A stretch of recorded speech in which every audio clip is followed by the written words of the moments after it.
All right, and we're back with another episode of the Writers Guild podcast. It's me, Belton Tisdale, and Kasen Wysong. Or I should point that way. Whoa. Yeah. All right. So we last episode was a little bit of an experiment. We're seeing what it would be like to record in person. We got some technical factors to figure out before we could make that a more consistent thing, whenever logistically possible. But in the meantime, we got this format. It's working, so we're back. Today's episode, Kasen wanted to kind of revisit something we touched on in our first episode. Actually, he wanted to talk about some of the Superman movies and what we think made them work, because we don't exactly align on this, which creates an interesting conversation. So Kasen, I would love for you to take the charge on this, set the tone, let me know what you think, what you got cooking in your cranium. Words. Yeah, for sure, man. So I think that obviously we're the Writers Guild podcast. Stories are important. We like to dissect them, analyze them. We're not uppity about it. We're just two dudes who love a good story, love fun characters. I would say that I fall more in the camp of well, why don't we do kind of like a little bit of a debate format where the reasons I would say I'm less of a fan of a Man of Steel than I would say I'm less of a fan than I am a detractor of the new Superman, if that makes sense. Man of Steel was good in my opinion, but it's not something I'm rewatching 12 times or anything. I thought it was okay. I liked the portrayal of Superman in that a lot better. Not necessarily the storyline itself, though I think the storyline I would argue is probably better in Man of Steel as well. The new one, and there's a specific reason for that. But I take more issue with the new one just being a couple things. They really dialed back Superman's power. I think you stack him up against any other Superman and he just gets curb stomped. Any comics, movies, show, it was almost to a point where it was kind of whew, okay, first 3 minutes of the movie he's getting beat. It's that was kind of cool, but then it just kind of kept happening throughout the movie. And I personally never got a sense of power from this Superman. And being arguably the most powerful fictional character ever, I think that sorry, not James Gunn. I think that oh gosh, I'm blanking on the director of Are you talking about James Gunn? No, not James Gunn. Man of Steel director. I have no idea who directed that. Zack Snyder. Oh, it was Zack Snyder. Okay, that makes sense. Yeah, I should know this. I think he did a much better job of conveying Superman's power. Now, that said, he was writing an origin story. I think we were all kind of tired of origin stories at that point. Even at that point, back in whenever this was, 2013 or 2013. Nailed that. It's been a minute. Maybe I glimpsed at it when I saw his name. But anyway, and then James Gunn, he was writing kind of more a mature state of a story. But that's where I think Gunn's movie, what I take issue with is kind of the inconsistencies there, where it's okay, this is a mature state of Superman, and yet he was, I don't know if it was a midlife crisis or what, but he was so internally conflicted.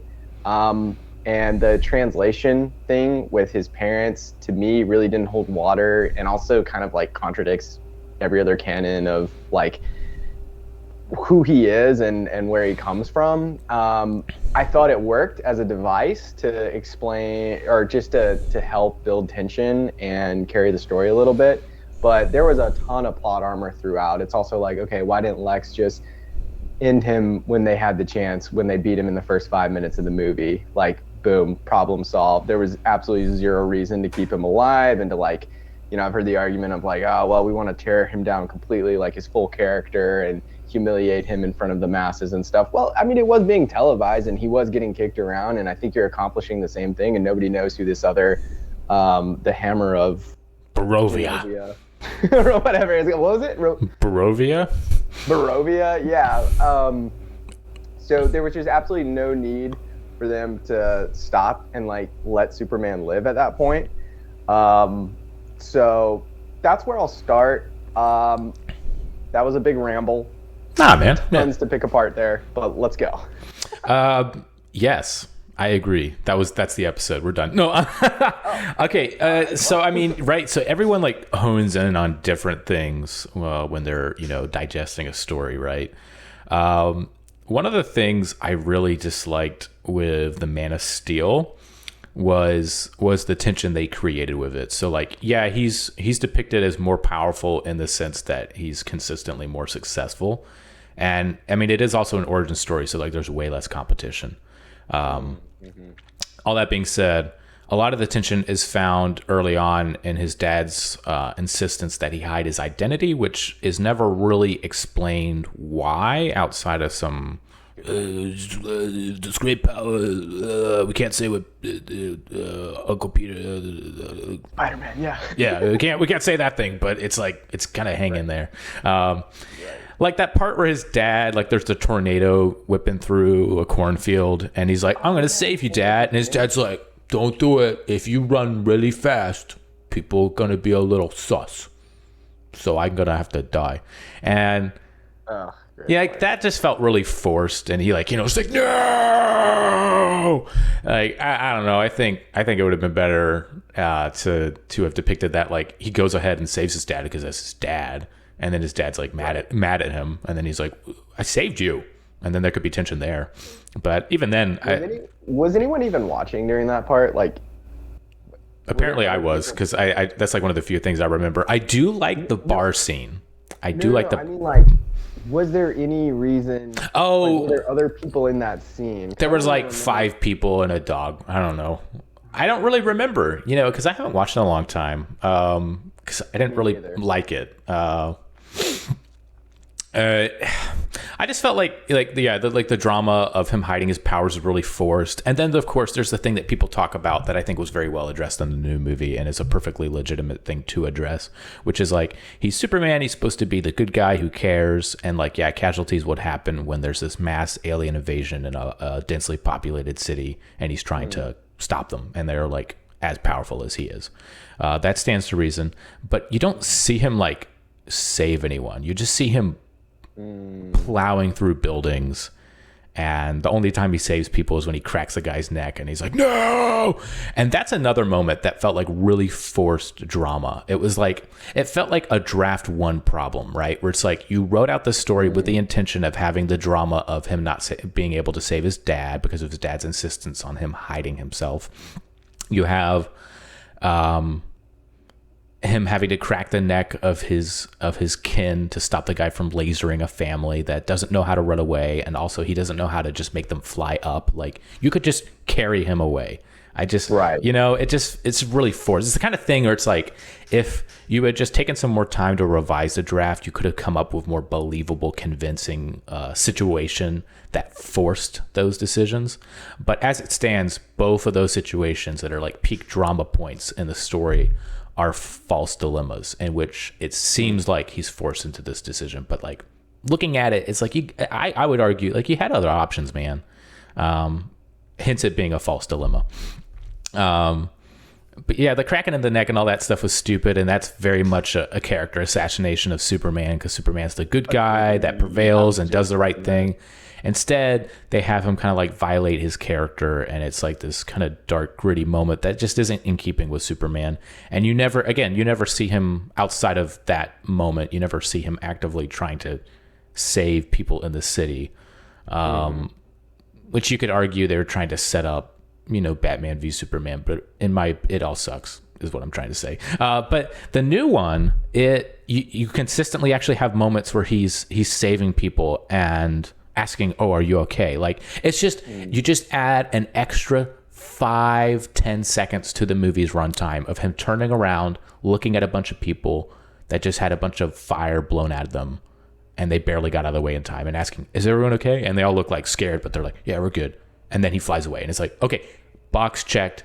He's actually trying to protect people, not just a god that's falling out of the sky, trashing everything. Yeah, like you even see him save a squirrel, right?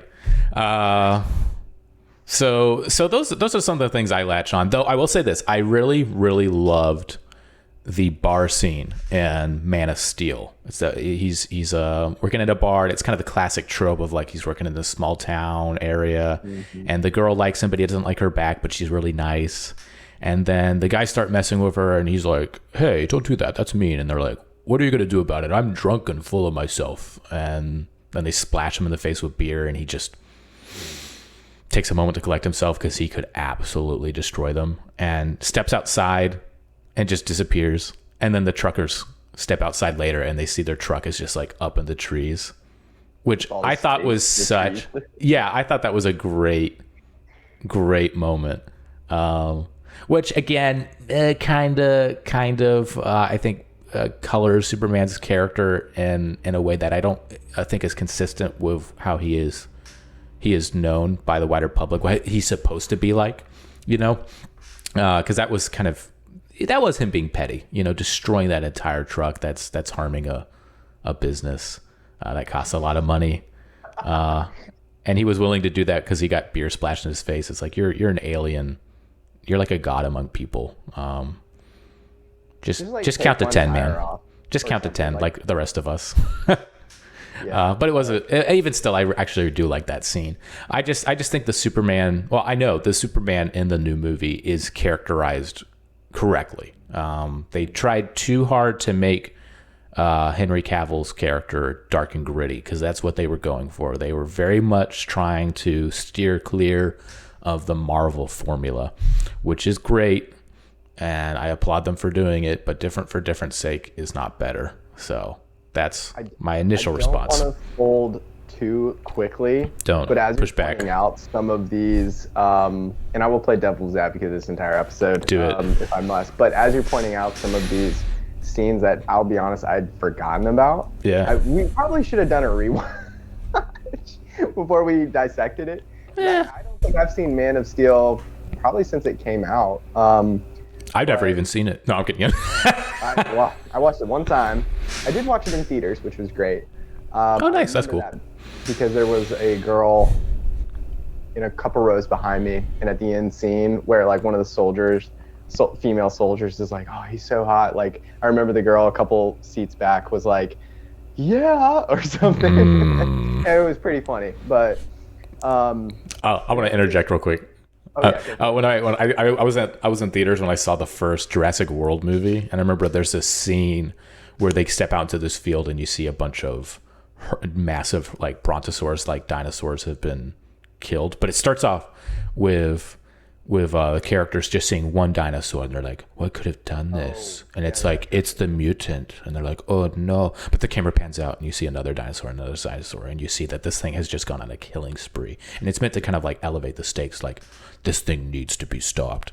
And the moment was totally just sidetracked by this guy sitting within earshot of myself going, he started counting. He was like, oh, 2 dinosaurs, 3, 4, wow, it killed so many. And he just kept counting anytime a new one was added to the frame, and it was just like, would you shut up? Anyway. Dude, I feel like we could do a whole episode about the pros and cons of going to theater, because sometimes you feed off the energy of like everyone else and we're all in it together, and then other times you have stuff like that and you just or you get someone coughing horribly behind you. I've had that happen once, and I'm just like the whole time like, no. That's why we had to quarantine during COVID, so that wouldn't happen. Oh. Anyway, I'm sorry, I sidetracked. I had another thought to add to what you just said because that was a cool thought, but you were going somewhere else and I distracted. Well, I was just saying that as you're reminding me, like I was pointing out an inconsistency with the new movie, which is what's it called? Superman? The new one is just called Superman, and people will refer to it with brackets 2025 because it's not the only movie that's called Superman. Gotcha. Yeah. So I was pointing out some inconsistencies in like the plot, and then also like Superman's character, and like kind of violating canon and stuff. And then it's like looking at Man of Steel, recalling, oh yeah, he killed someone first off, which is pretty much the most like anti-Superman thing you can do. Like, Batman's not even killing the Joker. I mean, and I get like why, but I'm also I don't know. It was very liberal creative choice there. Yeah. And then to your point too, with like his dad and like it was a little bit forced and contrived. I would say that I might amend my initial statement and say that like Man of Steel, I thought did a better job of expressing Superman's power, and also I liked the actor Henry Cavill a lot better as Superman. Story-wise, though, I can't point out anything about the new Superman because Man of Steel I think does have worse. What's the word? Not digressions, but like violations of like his character. The transgressions. Transgressions. Okay, yeah, transgressions. That's the word I was going for. So the new one too. I didn't want to completely. And again, I'm not folding too quick, but like there were some brilliant moments in it, in my opinion, which is very like quirky. And I thought that like if I had just gotten a little bit more of like from David Cornsweet, like a little more oomph or something to his personality. Like he pulled off the Boy Scout vibe wonderfully, but I never really got that hard edge of Superman where it's like, hey, this guy is powerful. I never experienced that myself. And it was cool where like, hey, like when he saves the girl and like his cape's flying and all the debris and stuff, that was one of the best scenes in my opinion. I think it was in the trailer too, where it does like on an individual level, you just kind of feel more connected to Superman and that he's a good person. But I just kind of like, in both movies I think also had Superman turn himself in, right? Or like go through the court system or something like that. Yeah, I know in the new one he does. He turns himself into, yeah. I just kind of hate that. I'm like, that makes no sense. Why would you do that? It just doesn't like, good. You know, if you know what you're doing, I mean, if you have the power that you do have, I get what they're saying by limiting yourself to like subjective government policies, but that is implying that government policy supersedes any type of like moral compass that you might have. And I can see how like ethics versus morals, possibly, yeah. But I just get bothered by the idea of him turning himself in like that when he really hadn't done anything wrong. I mean, it was just kind of like, what are we doing here? So yeah, I mean, I would say, like, let me ask this: which movie did you enjoy watching more? I feel like the new one, right? I mean, I easily know because like the first one was forgettable. I had no interest in rewatching it, and all these years later, I still haven't. The new one, I mean, I was gushing about it. I think it's a lot of fun. I think it was a good return to form for the character. Responding to your comment about turning himself in, I can't speak to the first one because I am fuzzy on the details on it. So, it's forgettable. But I will say the new one, I think there was a good motivation because like one of the chief concerns he had was finding the dog. Like he was really worried about the dog. And he figured, well, he kind of sighs with resignation, not like I have to do this, like it's this big weighty moment, but he just sort of goes, I don't know how to find the dog, but Lex has the dog. If I turn myself in, I'll probably find him that way. And that's kind of his reasoning.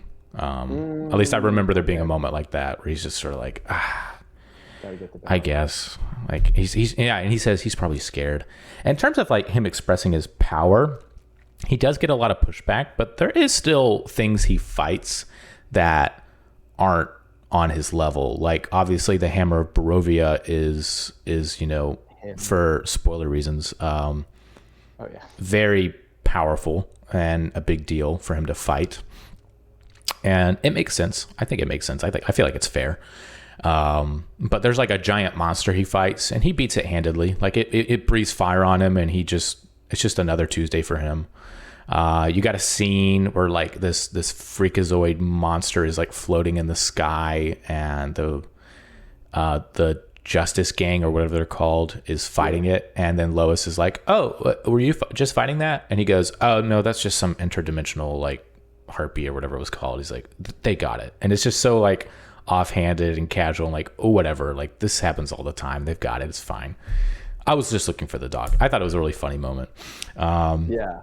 But yeah, he fights that monster that gets really big very easily. I mean, he gets help and all that.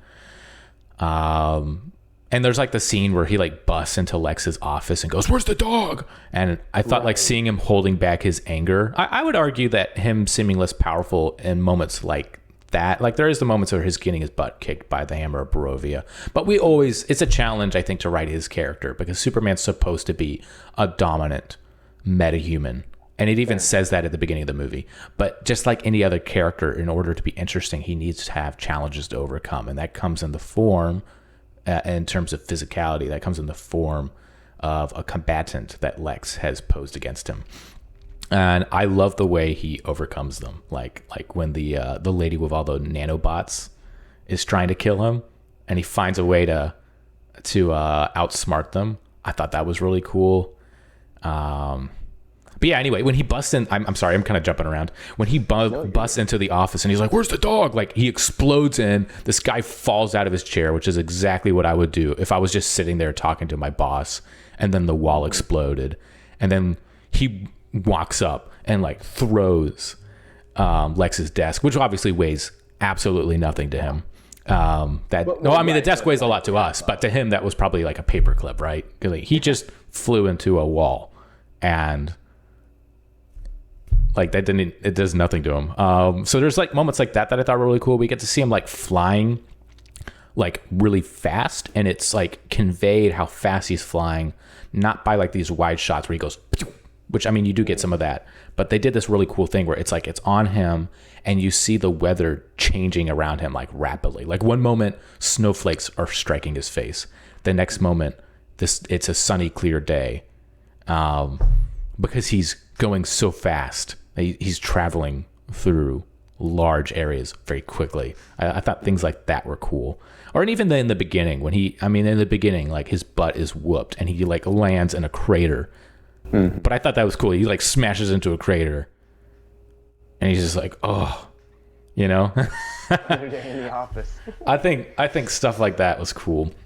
And again, yeah, like character in terms of him being characterized as like a Boy Scout, I thought they nailed that. That was something they just all but forgot in Man of Steel, because like the first thing he says in Superman is like he gets up and he says like "golly." I think that's his first line. It's like "golly." Really? He said yeah. Golly? Yeah, it's like a really sterilized substitute for a swear word, which is like really campy in all the right ways, and I think very consistent with his character. I love that. And I mentioned that to my dad. I thought that was the greatest thing. And he's like, well, yeah, if you can fall out of the sky and all you're going to say afterward is "golly," it's like, you're Superman. I love that, actually. Yeah. You know, now that you're talking me through this, I feel like I was folding so fast, but like I think I was formulating an opinion based more on nostalgia, which I tend to do. I always think, oh, older's better. Oh, we all do. Yeah. But yeah, they did a really good job of maybe I didn't come away with the vibe that like, oh, this is like that BA like Superman guy, but they did a great job of conveying like kind of more the spirit of the comics. Yeah. Just with their portrayal of him, and like even the underwear on his like on the outer like uniform and stuff. It just kind of made him a little more like of that friendlier type of Superman. Absolutely. Versus like Man of Steel, that was someone who was like, okay, this could be a general like conquering a planet. Was more the vibe I got. I think the lighting too, like James Gunn is a master of like the vibrancy and like oversaturated scenes and what, like it just worked really, really well. Like some of the colors in that movie really, I don't know, they were just, it was just like so much more enjoyable than like, I look over at Man of Steel and the Snyderverse, and in general, you know, you had mentioned like grim, gritty, dark, and that's what he was going for. But to me, that gets really, really tired really fast. Mm-hmm. I like seeing green grass in like red colors and like yellow and all of that. I'm not a big fan of like the kind of like the darker overlays or however they do that. But oh, dude, yeah. Also, I will say something like, I think a big reason why a lot of people didn't like season 2 of Stranger Things. My understanding of it is that there's certain emotions you can only sustain for so long before it just starts to drag. And like season 1 of Stranger Things is just lightning in a bottle. I love it so much. Wow. But they tried understandably to sustain, because I mean that's what you would do in a sequel. It's like you wanted more of this, we're going to give you more of it. And so you continue to get the depression, the gloominess in season 2, along with, the retro, nostalgic flair that predates us, but we're still into. But anyway, yeah, it's cool. But it just kind of felt like almost like a person who's been in depression too long. It's like, man, it's like you gotta like pick yourself up and move on. And it's like the show itself needed to pick itself and move on. And sure enough, the 3rd season was way more vibrant and fun, and they just leaned into it, just letting it be action adventure, which was a smart move, because much like The Office, also I'll reference The Office, the British Office is very depressed and down, and they were trying to be faithful to that initially, and it was represented in how they depicted Michael Scott. Very depressed and down, like the way he was dressed. Like initially he had the collar of his shirt was too tight, so his neck would kind of puff out, and that kind of made it look like he was a little fat. Hair slicked back to really accentuate his hairline, so he looks like he's getting fat, he's balding, and the way he acted was a lot more negative. And then they switched it up. They let him wear a better fitting suit. He did his hair in a more flattering way, and it was also reflected in the way he was characterized. Things became a little more optimistic. It was always the cringe humor, but it was more of that plucky American optimism, and that was what sustained that show for so long. There was a more optimistic touch.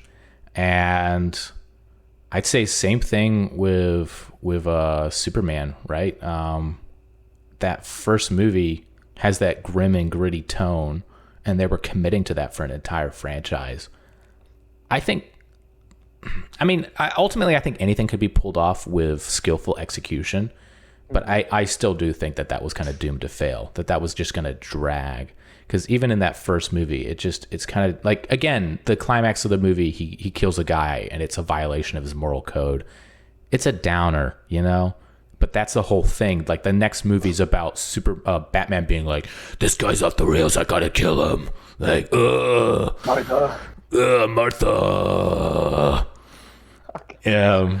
How did I get stuck trying to defend the Snyderverse? Nah, man, you're good, bro. I love that you wanted to have that take, because like if we were just on the same page, that'd be boring. Different thoughts colliding is fun. Yeah, and I do think, okay, let me ask you, I got 2 more questions, I think. Like one, I still maintain, I think Henry Cavill, maybe I didn't like how they wrote his character in The Man of Steel, but I do think he is a better Superman than David Cornsweet. I just wasn't, and I will preface and say I had seen Twisters, right, like a couple months prior to Superman 2025, and just seeing him in that and then seeing him in Superman, it was just a little trippy for my brain, because it was just a little trippy. But that's interesting. What would you say to, like, because he's a bad guy in Twisters, what would you say to like taking Henry Cavill and sticking him in the James Gunn movie? I would just be curious to hear your thoughts. Well, I mean, part of what made the new actor's portrayal of Superman work for me was I've never seen him in any other movie. Like I didn't see him in that Twisters movie you mentioned. So when I saw him, he was very easily able to convince me that's Superman. Jack Black has very much a problem with that. He's such a recognizable actor. People are getting annoyed with him being cast in all these different roles, like being cast as Steve in Minecraft, and all people are seeing is Jack Black, right? And it's kind of distracting. I'm not the biggest fan in certain cases of these big recognizable celebrities being cast, I'm forgetting her name, but the actress that played Mystique during the kind of the heyday of the X-Men movies.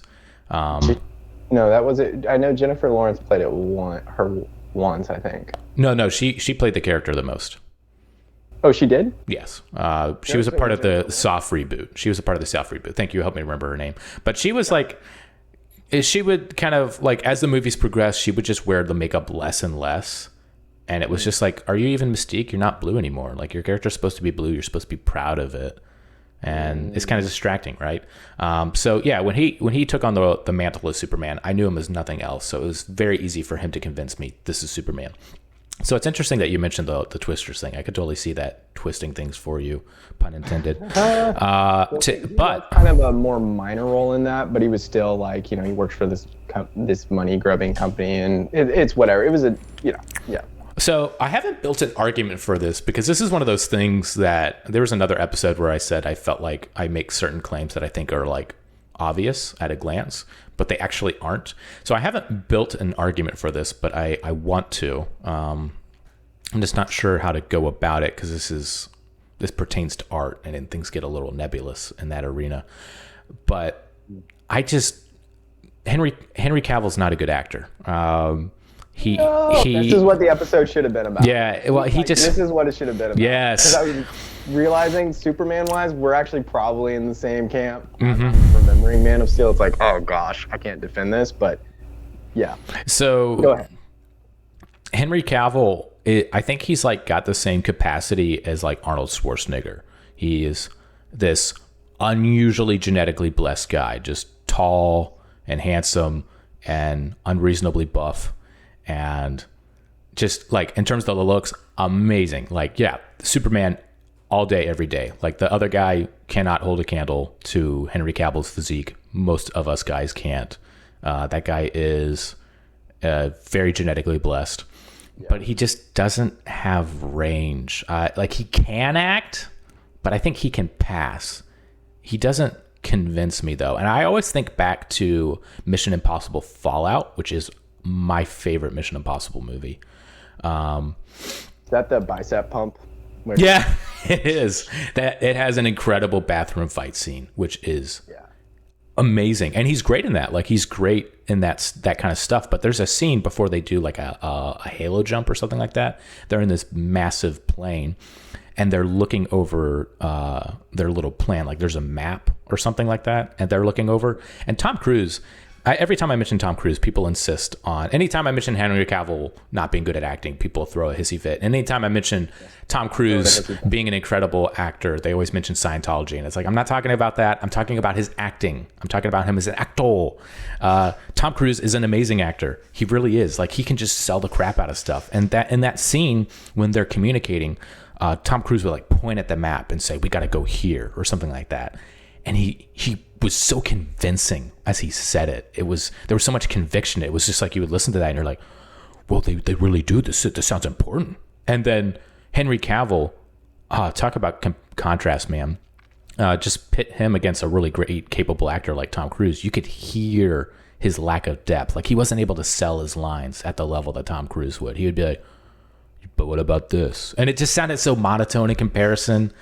And a lot of times he can play like the stoic character and like get away with it with like, well, he's like the stoic character. And we got a lot of that in like the 80s and even like 90s action films where these really fit, good looking guys would play these action heroes, and they weren't really good at acting, again, like Arnold Schwarzenegger. So usually they would just play the stoic guy, which is already kind of like admirable. Like, look, he's going through life and death moment to moment, and he's just cool headed.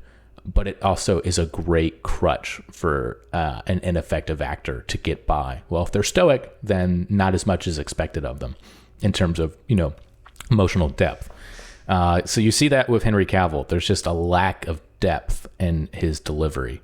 Yes. This is what the episode should have been about. It's what it's about now. Let's go. Yeah. I put out the first 15 minutes where I was like, oh yeah.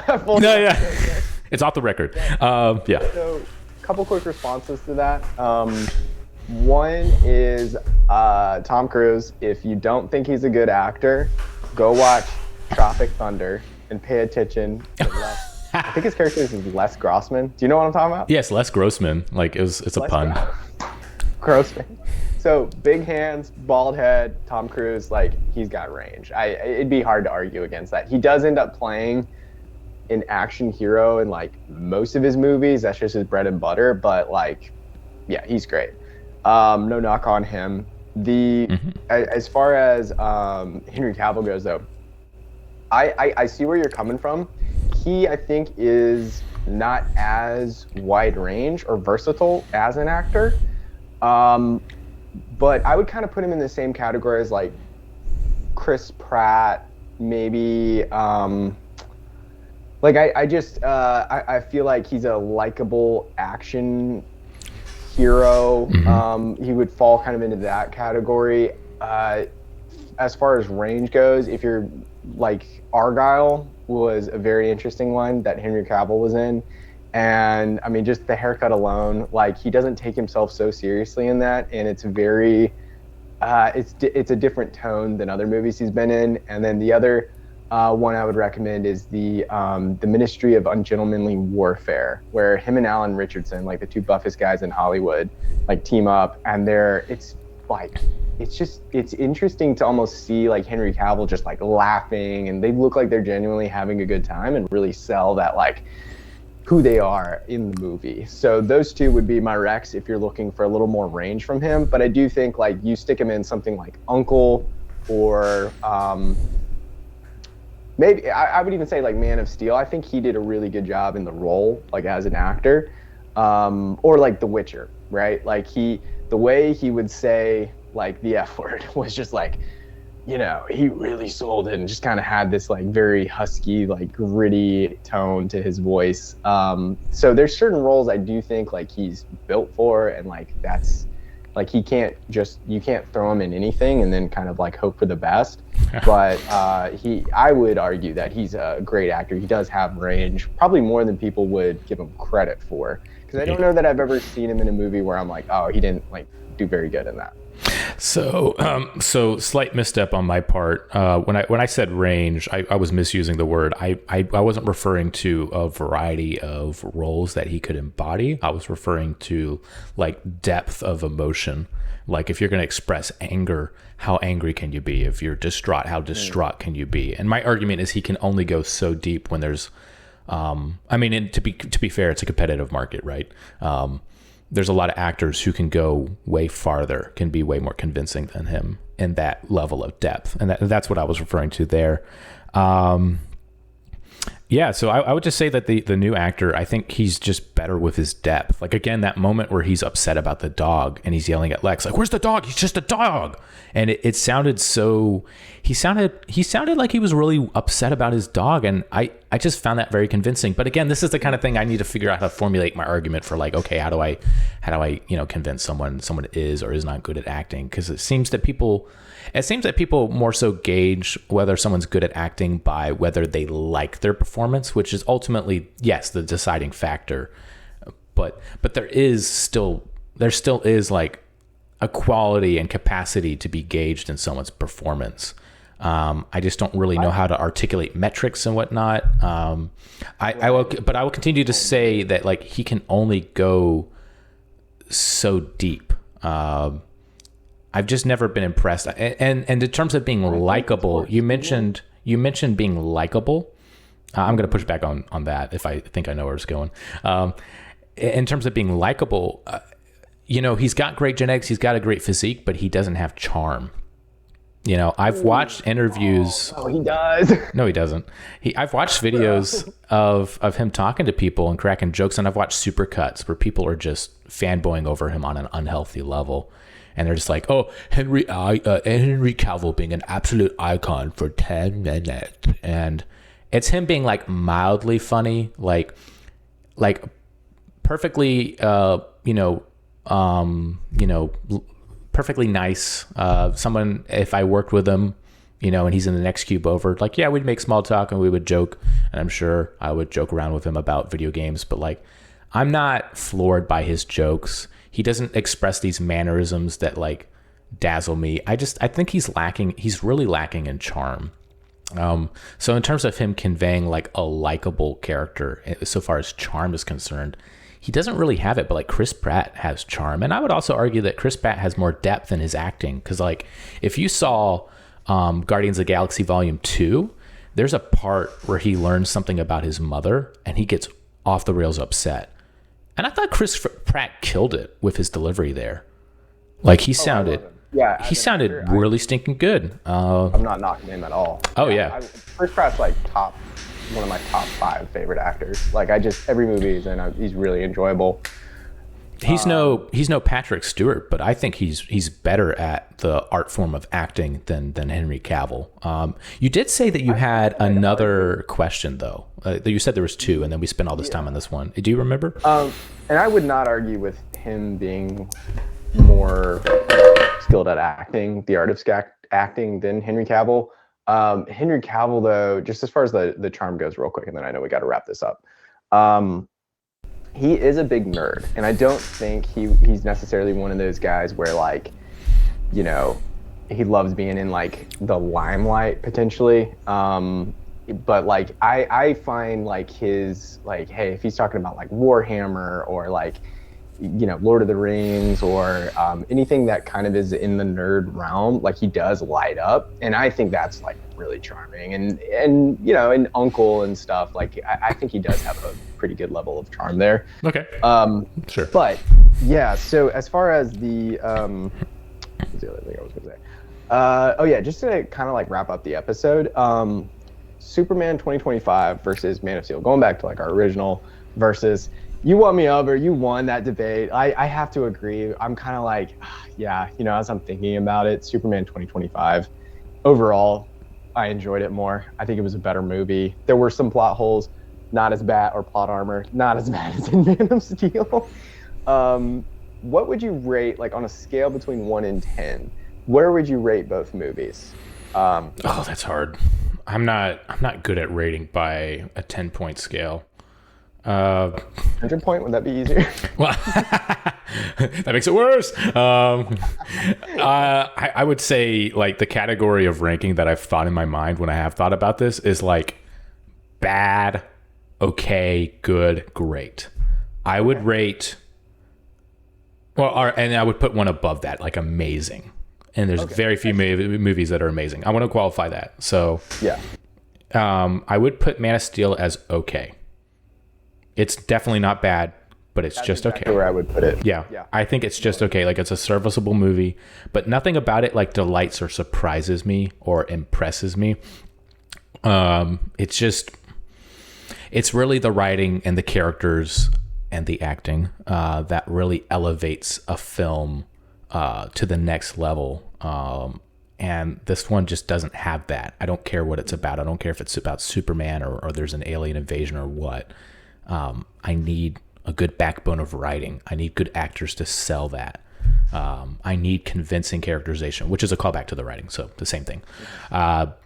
One thing I didn't say was just that I felt like the chemistry between David Cornsweet and the marvelous Miss Maisel. I forget her name. She's great. Lois Lane. I don't know anything else with the actress. Incredible chemistry for them. Did not have that same chemistry between Cavill and Amy Adams. As much as I like them both individually, like there was not chemistry. So like fair point. Yeah, and I don't disagree with that. Yeah, well, I think Amy Adams was held back by the tone of that movie because she's really great at fun, whimsical stuff. Yeah. And being put in this really serious thing is kind of like forcing Chris Hemsworth to be a serious Thor. It's just holding back so much potential that he has. Like once they finally allowed Chris Hemsworth to be funny, we got some great Thor moments. So I would make the argument there with Lois Lane.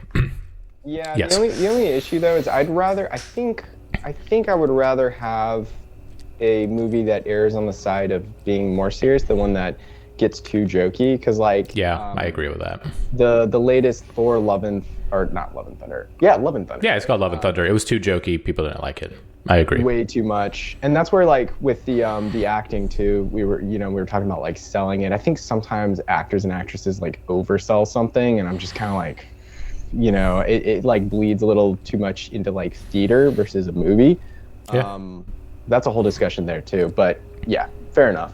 Yeah. So okay, and to rank the new Superman movie, I would say it's great. Not amazing, because again, there is a tier above that.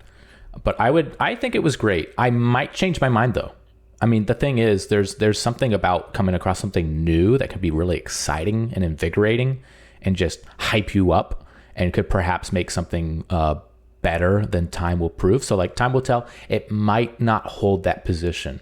But when I've only watched it one time, and when I watched it, I thought it was great.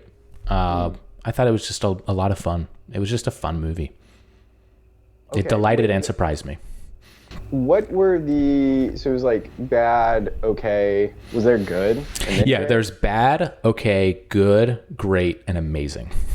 Okay, I'm going to go with good. So, okay, for Man of Steel, I'm with you there. Like, as I'm thinking back, I'm like, yeah. I haven't watched it since. I think that says something. Yeah. Good, I would rewatch Superman 2025 because, I enjoyed the storyline. I thought the characters were vibrant, and it was just a fun movie. It had a lot of like traditional Superman in there, like the Super Dog and Lex Luthor, and it was great, man. Like if you were a fan of the comics or cartoons.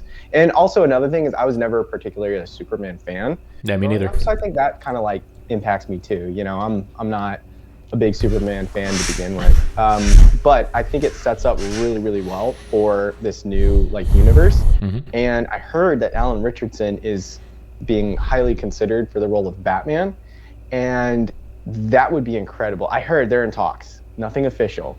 So I Superman the S stands for hope, right? I'm feeling a lot of hope with this new universe. I feel like there's a ton of potential, and it does get me excited. Like this new movie did get me excited for following movies, and I haven't been excited about superhero movies in 4 years, or however long. So it's been a minute. Is it Alan Richardson? Alan Richardson. Richardson, something like that. And he plays Reacher. Yeah, he's a big dude. That'll be a big Batman. He will look amazing as Batman. And then, David Cornsweet, I did see him in Twisters, but I think he really does, like, you're right, like, I need to save the dog, or like, I'm human too. That speech was incredible. Like I actually didn't like the speech. I think he's excellent as Superman. I can't knock him too much. It would have been cool to see Henry Cavill in a script with more of that, just to see if he held up. Mm-hmm. But David Cornsweet, I think, is owning Superman, and then Alan Richardson or whatever his name is as Batman. It's like potentially, it's like, I'm feeling kind of excited. I'm like, I want to see the next movie. I want to see what they do with Batman and some of these other characters. Maybe they make a Hot Girl movie. That'd be cool. The Green Lantern, dude, we didn't even talk about him. But oh my goodness. I love Nathan Fillion. Dude, he was so good. You didn't tell me you had a harem. Yeah. Or no, it's just the way he's so serious. It's like that's the thing he was concerned about. You have a harem? Oh, dude, and my favorite character of the whole movie, I don't even know his name, but the dude with the glasses. Oh, Mr. T? Yeah, Mr. T, whatever. Yeah, was his name actually Mr. T? Or Mr. Terrific, something like that. Mr. Terrific, that's it. Yeah, like that dude was amazing. The whole movie, I was just like, every scene he was in, I was like, wow. Yeah, I really enjoyed it. There were some long stretches where Superman wasn't in the picture, and it was just like Mr. Terrific, and like he was so good that I didn't mind, but I did kind of think to myself like, hell, I thought this was a Superman movie. Like, but he was terrific. I really enjoyed his character. Like, of all the characters to like give special attention, I thought they were great to do it with him. He had awesome moments. I loved his character. And that was the thing, was like, it wasn't just Superman that was great. Everyone was pitching in and putting on a good performance. I thought Superman's speech was kind of goofy because, like, I don't know, it seems like James Gunn, whenever he has these kind of like, heartstring pulling moments that he puts in a movie, they're oftentimes on the nose. And so like you get the moment where, bear in mind, it's been 3 years, right, of Superman existing in the world. And someone asked Lex Luthor, why do you hate him so much? And it's like, these are the people that are like in your, the heart of your operation, working in this, like this fancy high tech room. They've been around you a lot. They know. And yet someone's asking, and he very explicitly articulates why. And I thought that was a little, on the nose and organic. And then you have Superman give his speech, which part of it I found endearing, because it's like, there is something compelling about a guy who has all this capability, but he's still just like anyone else, has to go out there and do stuff. And I was thinking to myself, like, man, he goes out there and he makes a difference. And that was legitimately inspiring to me, but it was also a little on the nose. I just think James Gunn is a little lacking in subtlety. Well, not subtlety, but in like kind of fine tuning those. Right? Well, yeah. Well, like fine tuning those key moments to make them feel more natural. Cause they felt like moments where it's like, hold please. We have, character manifesto. All right, whenever you're ready. And then they give their speech, and then the story goes back to flowing. It just, it felt a little stiff to me. I'll be curious, like, if you rewatch Superman 2025, it could go the other direction. I'd be curious if you enjoy it more or less, because it could go either way, and you might find that, like, you're sitting there watching it, and you're like, oh, wow, that was really good. I kind of feel like if I watch it again, I will enjoy it more. Yeah. Personally. Usually I enjoy movies less because it's the surprise that makes them engaging. I don't know. It's not knowing what's going to happen next that I find most compelling in any form of media I consume. Okay. I like, and because of this, actually, when I come across movies I really, really like, I will not watch them for a long time. Like you want to know, I love Blade Runner 2049. You want to know how many times I've watched it? I need to watch it. Once. I watched it like back when it came out. With me? Yes. Ryan Gosling's my favorite actor. Dude, he puts on such a good performance. It's an amazing movie. So good. Yeah. Not for the kids though. Let's do movie night 2049. Dude, it's such a good movie, and it's just like the reason why I don't frequently watch these movies. Is it really? Oh, sorry, go ahead. The reason why I don't like frequent my favorite movies is because I don't want them to become like common to me or too familiar. Like I watched Mad Max Fury Road quite a bit, and it started to ring too familiar, and I was like, I don't want this to become boring to me, so I haven't touched it since. But the problem is when I really like something, it tends to stick into my memory really well, and it takes a long time to forget stuff if I really liked it. So I just don't actually watch movies that often because of it, because there usually isn't anything new I'm interested in. And the stuff I really like, I don't want to beat into the ground. So actually, usually the stuff I most frequently watch are the stuff that sit in the okay or good category. Maybe even bad. But the greats and amazings I don't touch often. I wonder if subconsciously I'm in a similar camp, because I don't rewatch movies that much. A lot of times I'm looking for a new movie, so maybe I thought it was maybe just like a novelty thing, but I got to bounce. That was super fun. Yeah, man. Alrighty. That was it, guys. Peace out. We'll see you in the next one. Woo!